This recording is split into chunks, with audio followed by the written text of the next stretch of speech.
Nama Luna Maya dan Ariel Noah memang tak pernah luput dari perbincangan publik. Pasalnya, mereka merupakan artis yang pernah menjalin hubungan asmara. Meski kini sudah tak menjadi sepasang kekasih, namun keduanya kerap menjadi perbincangan publik. Keduanya kembali viral melalui potret saat bersama komedian Aming. Pada saat itu, Aming sempat mengajak Luna Maya dan Ariel Noah berfoto bersama dan mengunggahnya ke media sosial. Kini Luna Maya secara blak-blakan mengungkapkan hubungannya dengan sang vokalis Noah. Dirinya menegaskan hanya berteman baik sejak dahulu. Hal ini disampaikan di unggahan video di kanal YouTube Star Pro Indonesia, Selasa, tanggal 5 April tahun 2022. Dari dulu saya selalu konsisten ngomong, saya dengan Ariel itu berteman, kata Luna Maya.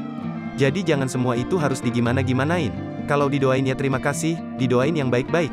Tapi untuk saat ini kami berteman baik banget, lanjutnya. Selain itu, Amin juga tak menyangka fotonya bersama Luna Maya dan Ariel Noah jadi viral.